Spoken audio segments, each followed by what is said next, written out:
Okay. So one of the questions here is, yes. speaking of being self-reflective, what do you see as the most important contributions that you've made in that work? Well, I actually think probably the study of the blood donors, because it actually had practical significance. People have used some of my ideas to try to increase the number of donors who repeat. And repeat donors are safer donors, and they're also cheaper. You don't have to spend a lot of money beating the bushes to find them. And so I think, thinking the way my late husband would think, social science is supposed to be useful. And of course, Cooley-Mead also said that. Nothing so practical as a good theory. So I would say that's probably the most significant contribution. What are some examples of things that they've adopted or programs that they've implemented that build on your ideas? Well, essentially trying to make the donation experience more positive. Okay, training the people that actually interact with donors. A lot of the phlebotomists just will, just stick a needle in you and then go off. And part of the positiveness of the experience is actually conversing with the phlebotomist. Also trying to intervene to get people after their first donation to come back sooner. One of the things I discovered, and some other people that I was an author with, I didn't do the study, but that they put me on as an author because of this. They've been actually trying to do that, bring them back in, and they've got evidence that that actually works. There's just a couple of the ideas. Yeah. It's really, if you give 4 times within a year, you're pretty much hooked. Wow. Because it becomes a part of your identity. Right. And I took over. I became a real enthusiast on the identity ideas that I learned about from Peter. And I took that over into a few studies of volunteers, which I've done with a former student named Jean Gruby.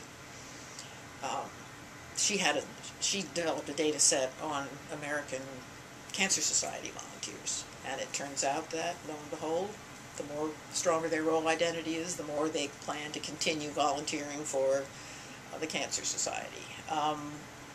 I put questions in the most recent wave of the Wisconsin longitudinal study on this, and I still haven't looked at the blood donation questions, but the volunteering questions work the way they are supposed to. And the final project that I've worked on in the altruism and helping area comes from my association with Bob Hauser and the Wisconsin longitudinal study, because they have huge numbers of information about people's community participation ever since 1975. And they also have, which I've used as measures of volunteering, and they also have lots and lots of health measures and psychological well-being measures. So my most recent publications have been on that topic. And the question there is, does volunteering contribute to the quality of your life in the sense of making you a happier person in terms of psychological well-being, feeling like you're contributing to society? These people are not old enough yet to have a lot of health problems, so when we looked at the relationship of volunteering to health problems, we didn't get very much, although other authors have. However, they're going out into the field right now as we speak, and these people are now turning 70, so perhaps they will be having more health problems. I do not wish it on them, but in terms of the results of this kind of research, you need to have a little bit more variability. In the process of working with the Wisconsin longitudinal study, a graduate student of mine named Erica Siegel and I went back to yearbooks and coded people's activities in high school to get yet an earlier measure of community participation. We had access to these because someone else had photographed all of the pictures in these yearbooks, which tend to have little blurbs on the bottom about what everybody has done. So we got a bunch of undergraduates to code those, got a grant to do it through the same people that fund the Wisconsin Longitudinal Study. And she's using those data for her dissertation.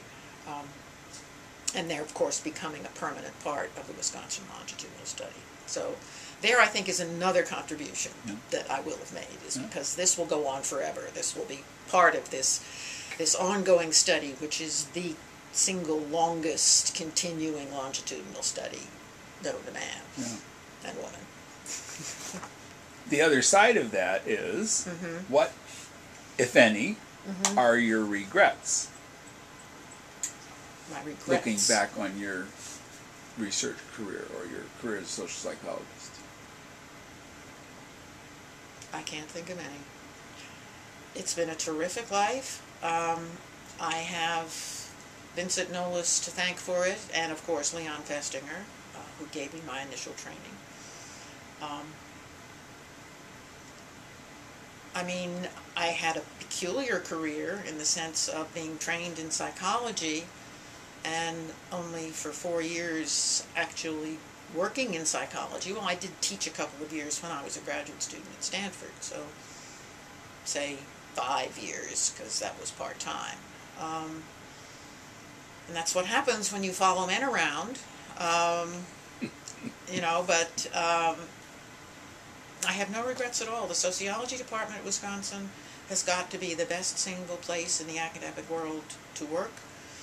And again, I said I got in it on a fluke. I may as well say how it worked. Since what time is it? Do we have, how much time? We have about another 10 minutes for the interview. Okay, all right. We have a couple more questions. Okay, well, when I was in the School of Family Resources and Consumer Sciences, I will try to make this story short, which can be quite a shaggy dog story. I had been there for maybe 5 years, and the people in my division had been agitating for a long time for the school to become independent because they were badly dealt with by the Ag College. They were treated like second-class citizens, which, as it turns out, figures largely in my story here.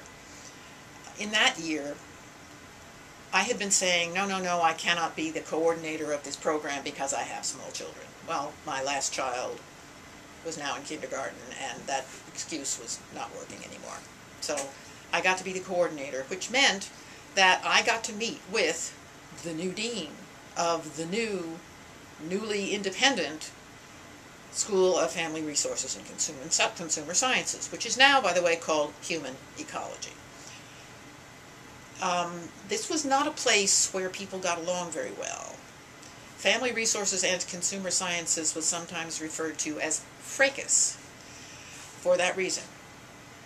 And so I would meet with this group of coordinators of other programs, all of whom were older ladies.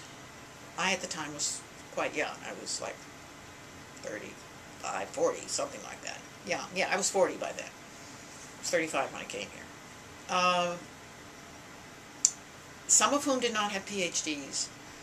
None of whom knew their rights as faculty, because when they were being run roughshod over by the College of Agriculture, they were not allowed to run their own business. The new dean was also an older home economist woman whose previous experience was in the federal government and at the University of Illinois, both of which are top-down organizations. This is not. This is a bottom-up organization run by the faculty, for the faculty, and the deans see themselves as servants of the faculty. I once had the chancellor say to me that they could overturn any decision made by the faculty until they did so. They know their power, and it's very limited. This woman didn't. And I would meet with them, and she would say, I think we are going to hire a so-and-so and so-and-so, and I would say, I'm sorry, you have to consult the executive committee. And so it went for several meetings. A month passed, a second month passed, a third month passed, and apparently, after I would leave, all of the others would say, oh, there, don't pay any attention to her. You just go ahead and do it the way you want to do it. because they didn't know their rights. As we all know, there is a theory called attribution theory. If you were that dean, what would you be attributing? You would be thinking this woman is absolutely impossible. I cannot deal with her. An uppity feminist. Right. And the next thing I knew, I got a call from the chairman of the sociology department asking me to send up my materials and copies of my recent publications. And I said, well, fine, Warren, but I just did that 2 years ago when you gave me a courtesy joint appointment. Why? He said, I don't want to talk about it. Well, it turns out that she had called the chancellor and asked to give me away to the College of Letters and Science, including my budget line, which for a 40-year-old full professor was quite a lot of money. The woman obviously had no idea what she was doing. In the process, she should have gotten a lesson in faculty governance, because the chancellor said, oh, you have to talk to the dean. And the dean said, oh, you have to talk to the chairman of the sociology department. And the chairman of the sociology department said, well, I have to consult with my faculty. I don't know if she ever did learn, but that's how I ended up in the sociology department. And I have forever been grateful to that idiot dean. God rest her soul. She died young relatively young. She was already in her 60s by falling down the stairs in her apartment in Chicago after she retired. So I feel bad for her, but I also was very grateful to her for not understanding what I was doing. Well, I have to say from our side, just parenthetically, one of the things that really attracted us to the possibility of you coming over here was that course, Sex Roles, Sex Differences in Society, because as you said, there was tremendous interest in gender. And as I recall, we didn't have anybody at that time who was teaching in that area. And so we saw that as a major plus for our curriculum. Well, we cross-listed it. We cross-listed it very soon. But to have you here doing that, we thought was a great idea. So the next question is, so no regrets. What do you see as needing to be done in the areas that you've been working in recently? What needs to be done in